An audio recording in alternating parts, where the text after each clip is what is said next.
Para la materia de Derecho Romano vamos a estudiar la unidad número 6, que es Derecho Procesal Civil Romano. Alumno Gustavo Ramos Arota.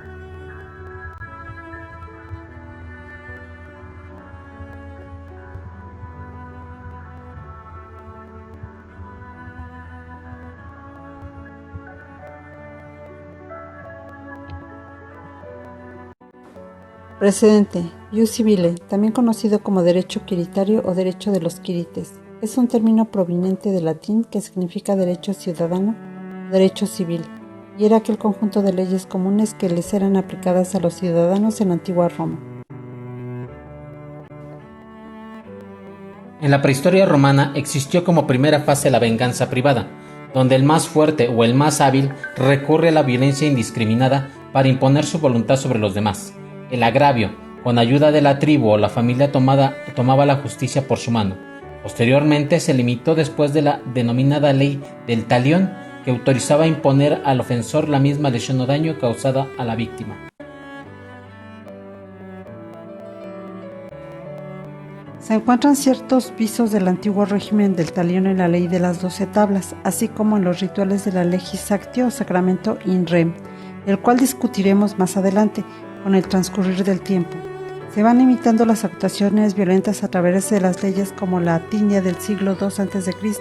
y la Plautia del siglo I a.C., que prohibieron la usucapión de todas las cosas hurtadas.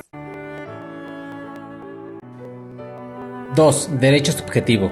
Mientras que para el derecho moderno el titular de un derecho subjetivo tiene implícitamente una acción en defensa de él, en el lenguaje romano se prefería usar la palabra actio en lugar de ius para indicar que se tenía la facultad concedida por el ius civili o para el pretor y defendida por una actio de exigir determinada conducta de parte de otros o de actuar judicialmente para conseguir sus efectos o su equivalente. Por lo tanto, los romanos preferían concebir las relaciones jurídicas a través de acciones en vez de hacerlo por medio del reconocimiento de derechos subjetivos.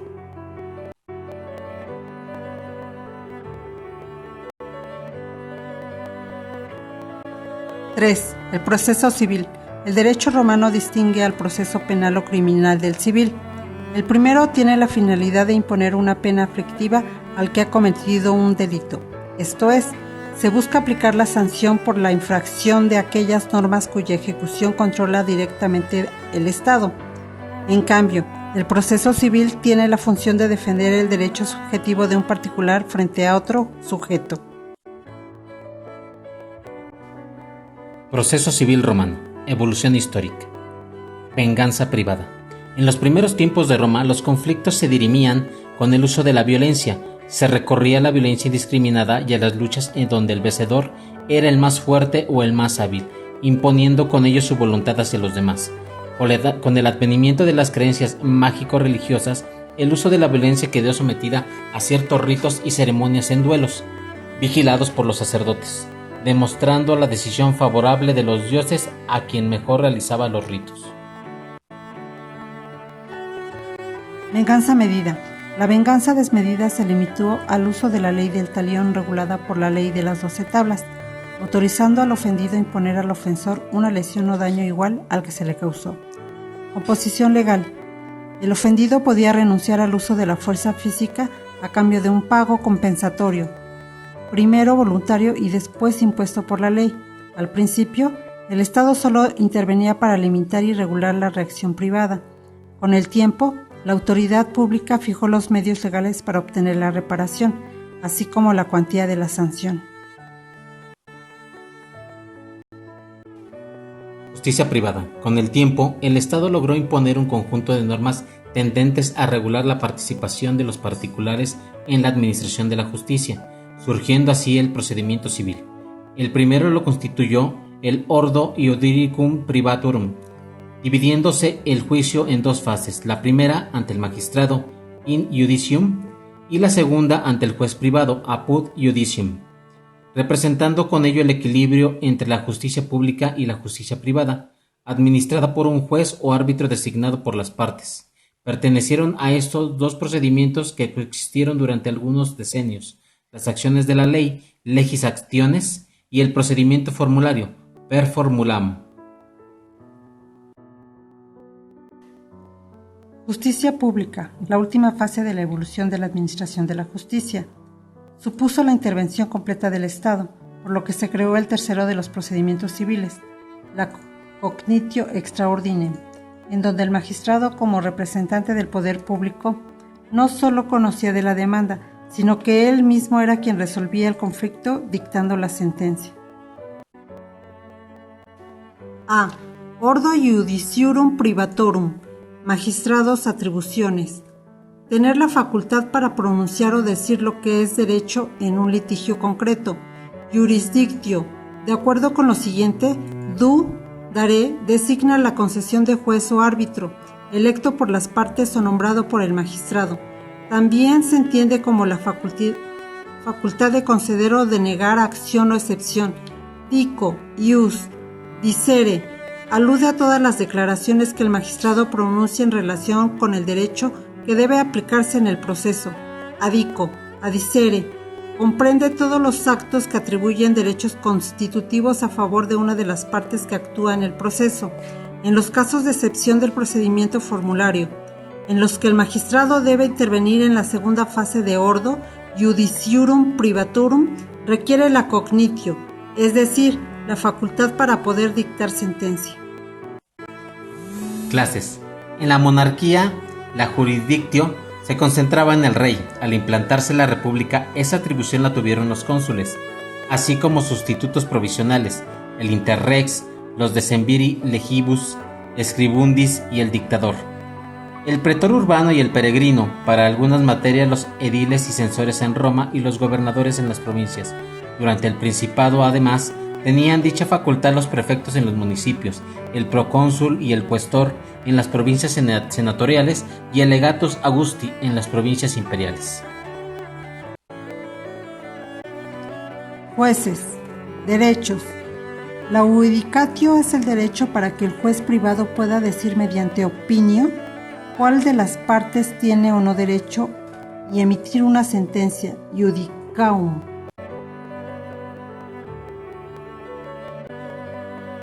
Clases. Juez privado, 3 o 5 árbitros. Tribunales permanentes, es decir, tribunales colegiados formados por jueces nombrados por el pueblo para resolver controversias específicas. El de los centubiri, para conocer la de propiedad y herencia. Los decemviri, para asuntos relacionados con libertad y ciudadanía. Y los triumviri, para resolver conflictos entre romanos y extranjeros. Requisitos. Hombre honorable sin importar que esté o no bajo in potestate. Con experiencia en la materia conocer. Estar en la lista oficial. Album iusium selectorum. No puede ser juez por ley el expulsado del Senado. El juez no puede ser sordo, mudo, loco o impúber. Estos últimos porque carecen de juicio. Las mujeres y los esclavos tienen impedido cargos civiles, entre ellos el de juez. Punto 2. Organización judicial. Inciso B. Cognitio extra ordinem. Magistrados, jueces, atribuciones. No existiendo en este procedimiento las dos fases, desaparece la distinción entre magistrados dotados de imperium y de iudices, o ciudadanos encargados de sentenciar dotados de la judicatio. A partir de este procedimiento, la jurisdictio significa la atribución de decir el derecho aplicable al caso concreto en la sentencia. Por su parte, la cognitio se entendió como la atribución del magistrado para llevar a cabo el proceso completo. Una constitución de Constantino y Constante del año 342 a.C. establece como único procedimiento la cognitio extra ordinem, produciéndose la profesionalización de la justicia, siendo el magistrado juez un representante del Estado. Clases. Los órganos judiciales en este procedimiento se dividen en escala jerárquica. Los magistrados municipales, los rectores de las provincias, corrector, preases o consularis, los vicarios de las diócesis, los prefectos, urbi, pretori, anonae, vigilium y el emperador. 2. Partes del proceso. Son partes en un proceso adversari quienes actúan en un proceso judicial para obtener una sentencia favorable. En términos generales hay dos partes en un litigio, actor y demandado, ya que como se afirma, no puedo litigar contra mí mismo. Quia ipse mecum non possum. Gallo 4.78. Es por ello que en las fórmulas romanas, cuando se alega que uno debe y el otro lo niega, ocupa el lugar del actor aulaugerio y como demandado numerio negidio. Para ser parte en juicio se debe tener capacidad para ello, ius actionis. En principio, solo los siu iuris podían comparecer en juicio. Con el tiempo, se permitió a los alieni iuris, mujeres y esclavos, intervenir en juicio como actor o demandado. También es necesario que las partes cuenten con legitimación, es decir, que tengan derecho en concreto para ser parte en un proceso en específico.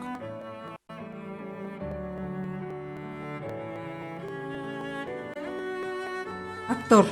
El actor es quien ejercita la actio, esto es, el que actúa, is qui agere vult, es decir, el sujeto que se dirige a los órganos facultados para hacer valer un pretendido derecho subjetivo violado por otra persona, el demandado.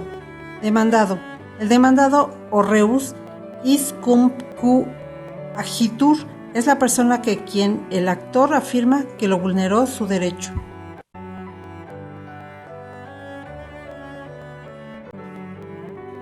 Partes del proceso. Inciso B. Representantes de las partes. En el procedimiento de las legis actiones, las partes, actor y demandado, deben actuar personalmente. Solo en casos excepcionales pueden comparecer sus representantes legales. Inst 1.4.10. A partir del procedimiento formulario y posteriormente en el extraordinario, se permiten que las partes sean representadas en juicio por las siguientes personas.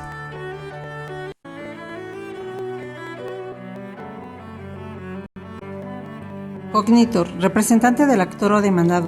Se requiere una declaración solemne verbal delante del oponente y destinada a ser dada a conocer a terceros. Gallo 4.83. Hace surgir una representación indirecta, ya que el cognitor toma el lugar de un representado y los efectos positivos o negativos del proceso recaen sobre él. Cuando el demandante nombra a un cognitor, la acción se consume definitivamente. En cambio, si representa al demandado, la acción ejecutiva se dirige contra el representado. En la época de Justiniano, el cognitor desaparece. Procurator. Primitivamente era aquel administrador general de toda casa romana acomodada, el cual podía representar al pater familias. Con el tiempo se transforma en un mandatario nombrado ex professo, sin solemnidades, para que representase a alguna de las partes en juicio. No sustituye plenamente al representado. La acción no se consume y puede ser ejercida nuevamente por el representado. Para evitar este riesgo al demandado, el procurador debe otorgar caucio bajo coacción por parte del magistrado de denegarle la acción de su presentado, acepte el resultado y no vuelva a reclamar, cautio de rato. Por lo que la acción ejecutiva corresponde al procurator. En cambio, si representa al demandado, dicha acción ejecutiva se ejercita directamente contra el representante. Defensor. Persona que defiende los intereses ajenos en un juicio, con o sin la autorización de las partes contendientes.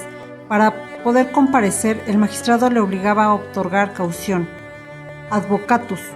El término se aplica a las personas que tienen como ejercicio profesional abogar por las partes en juicio, asesorándolas. Dentro del ordo judiciarum privatorum actuaban los juristas, jurisprudentes, asesorando a las partes y algunos oradores, que auxiliaban a las partes en los debates orales y en las pruebas. En la República tenían prohibido cobrar los servicios. Augusto impuso una pena del cuádruple del valor de lo que recibió. 4. Legis actiones. A. Características. Las legis actiones forman parte del primer procedimiento civil romano. El ordo judiciarum privatorum, Gallo 4.2.1, se refiere a ellas como las acciones que usaron los antiguos y que quedaron establecidas en la ley de las 12 tablas. Las características de las leyes actiones son: 1. Las partes deben hacer y expresar lo establecido por la tradición. De lo contrario, la mínima desviación de ellas lleva consigo la pérdida del litigio. 2. Forman parte del ordenamiento jurídico de los juicios privados, ordon iudicorum privatorum, por lo que el procedimiento se divide en dos fases. La primera ante el magistrado in iure, quien al final de la misma debe nombrar a un juez privado. La segunda tiene lugar ante el juez privado apud iustidicem y termina con la sentencia dictada por dicho juez. 3. Por su carácter arcaico, solo podían utilizarla las paterfamilias, ya que solo sirven para ejercitar acciones reguladas por el antiguo ius civile. 4. Las legis actiones per sacramento, per iudicis arbitrive, postulationem y per condictionem son actos que deben efectuarse ante el magistrado al fin de que éste procediera posteriormente al nombramiento del juez privado. En cambio, las legis actiones per manum iniectio y per pignoris capionem eran formas de ejecución de una decisión judicial ya pronunciada o de un derecho reconocido previamente. 5. La función del magistrado se limita a una tarea formal y pasiva, consistente en constatar que las partes realizarán los actos solemnes para que pudieran proceder al nombramiento del juez. 6. Las legis actiones son procedimientos orales y solemnes. 7. La condena siempre es en términos pecuniarios y congruentes con lo solicitado por el actor. El demandado no puede contrademandar en el mismo juicio. 4. Legis actiones. B. Clasificación. Per legis actio sacramento. Acción de apuesta sacramental. El libro cuarto de las instituciones de Gallo contempla una amplia descripción, aunque incompleta, de esta legis actio in re, misma que se desarrollaba tratándose de derechos reales de la siguiente manera. 1. La vindicatio. El actor tocaba con una varita festuca el objeto del pleito, declarando que le pertenecía. 2. La contribidicatio. El demandado tocaba el mismo objeto, afirmando que le pertenecía. 3. Manum concertio. Se iniciaba el duelo judicial. El pretor ordenaba a ambas partes entregar el objeto en litigio. 4. Sacramentum. Se iniciaba una apuesta de 50 haces si el objeto del litigio tenía un valor de hasta 1000 haces, o de 500 haces si el objeto era mayor a 1000 haces. Estas cantidades se perdían en favor del erario, no del vencedor. El dinero de la apuesta se depositaba o se prometía su entrega, para lo cual se debía otorgar garantía. 5. El magistrado concedía provisionalmente la posesión a una de las partes, prefiriendo al que otorgase mayor garantía. 4. Legis actiones. C. Decadencia de las legis actiones. Según Gallo, los propios romanos comenzaron a odiar a las legis actiones, pues en caso de cometer el mínimo error en el desarrollo de las formalidades prescritas, se perdía el litigio. De ahí que la Lex Aubetia del año 130 a.C. estableció cambiar los juicios desarrollados per concepta verba por los juicios escritos per formulam. Esta ley comienza a reconocer algunos procedimientos llevados a cabo por el pretor peregrino basado en su imperium y a través de breves escritos denominados fórmulas, formulae, en donde concretaba el derecho alegado. Su extinción definitiva se da en la época de Augusto en la expedición de las leyes Iuliae Juridicorum Privatorum y Iuliae Iudicorum Publicorum el 17 a.C., conocidas como las leyes Iuliae Ludicariere. 5. Per formulam. Procedimiento formulario. 1. Procedimiento instaurado definitivamente por Augusto a través de las leyes Iuliae Iudiciae en el 17 a.C.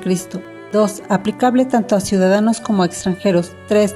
Forma parte del ordenamiento jurídico de los juicios privados, ordo iudiciurum privatorum, por lo que el procedimiento se dividía en dos fases.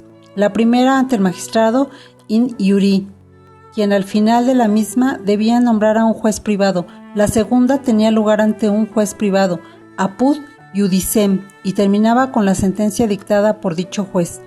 4. Basado en el imperium del magistrado, judicium quod imperio continetur, la función del magistrado consistía en examinar el contenido y el fundamento de la Con 98, compendio de derecho romano, troversia, determinando si el derecho firmado por el actor era digno o no de defensa judicial. Con base a dicho examen concedía o negaba la acción solicitada. En caso de que aceptara la petición del actor, determinaba a través de las declaraciones de las partes su posición recíproca, que fijaba en un breve escrito. La fórmula. Gracias a esta función el magistrado y en específico el pretor logró transformar gradualmente el derecho privado romano. 5. La fórmula era una instrucción escrita por el magistrado, en donde le indicaba al juez privado en forma esquemática los puntos de hecho y de derecho que debía examinar y verificar para que dictara una sentencia justa. En la misma fórmula, el magistrado concedía al juez la facultad de condenar o de absolver al demandado. 6. La condena siempre consistía en la absolución o condena del demandado a una suma de dinero en favor del actor. En cambio, no podía consistir en la entrega de algo o en la realización de determinada conducta, ni contener disposiciones en contra del actor. 7. Su decadencia de facto se inicia desde el inicio del Principado, toda vez que la concentración de poderes por parte del emperador van desplazándolo hasta que en el año 342 después de Cristo, a través de una constitución de Constantino y Constante, el procedimiento formulario queda derogado definitivamente. 6. Cognitio extraordinem.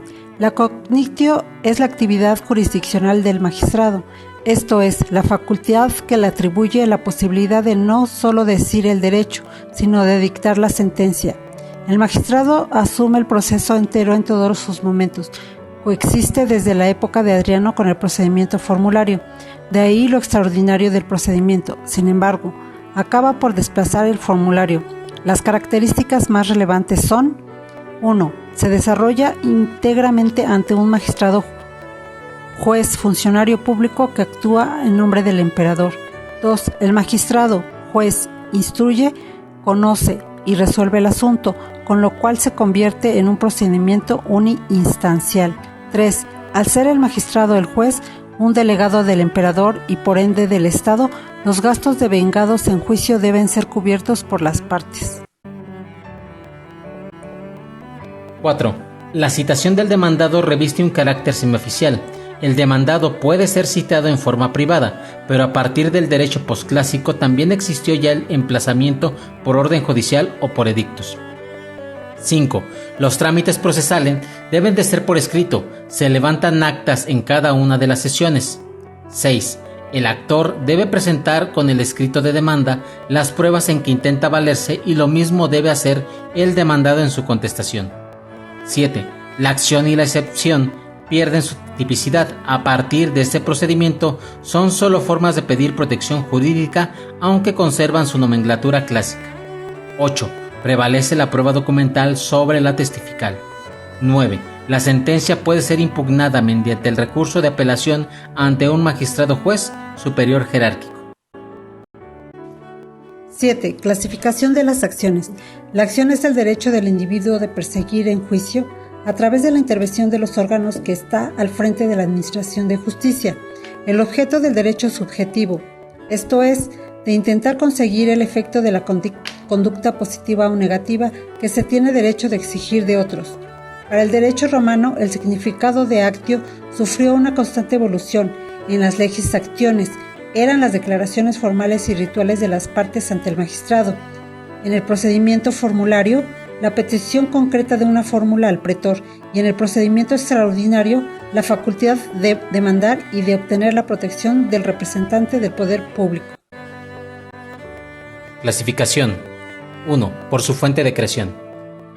Pueden ser civiles, contempladas por el ius civile. Pueden ser honorarias, situación no prevista por el ius civiles, creadas por el magistrado, que a su vez se divide en in ius concepta, creadas con anterioridad al conflicto presentado por las partes.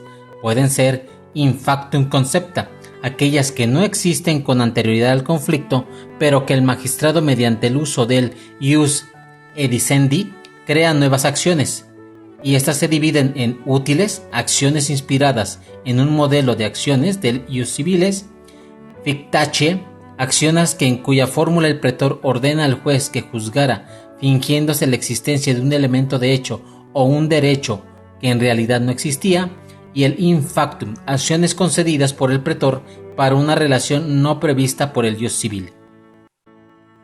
Por el objeto que persiguen. Rei persecutoria, acciones para recuperar un objeto o su equivalente en dinero. Poenae persecutoria, acciones para lograr la reparación del daño, por el derecho que se reclama.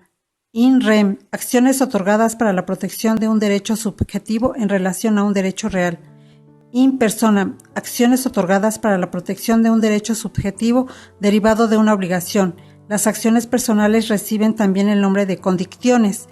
Mixtae, acciones otorgadas para la protección de un derecho subjetivo en parte personales y en parte reales, como las acciones divisorias, acciones tam, in rem quam in personam. 3. Por el derecho que se reclama. In rem, acciones otorgadas para la protección de un derecho subjetivo en relación a un derecho real. In personam, acciones otorgadas para la protección de un derecho subjetivo derivada de una obligación. Las acciones personales reciben también el nombre de condiciones. Mixtae, acciones otorgadas para la protección de un derecho subjetivo en la parte personales y en partes reales, como las acciones divisorias. Actiones tam in rem quam in personam. 4. Por su eficacia. Stricte iures.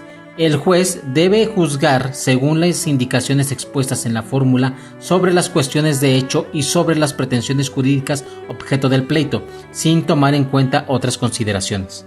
Bonae fidei. El juez, por encargo del magistrado, debe valorar las cuestiones jurídicas cuestionadas, no solo basándose en las normas jurídicas, sino tomando también con base en las reglas de la equidad y la buena fe. 5. Por su resolución. Arbitrariae, acciones cuya fórmula contiene la cláusula arbitral, que concede al juez la facultad de dirigir al demandado la orden de restituir o mostrar la cosa, evitando así la condena pecuniaria. No arbitrariae, el juez debe condenar pecuniariamente.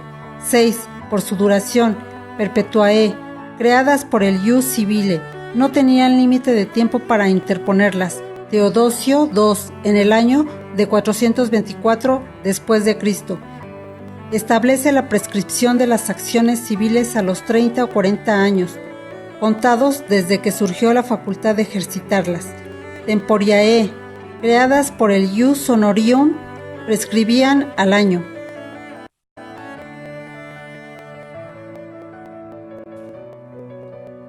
7. Por su condena.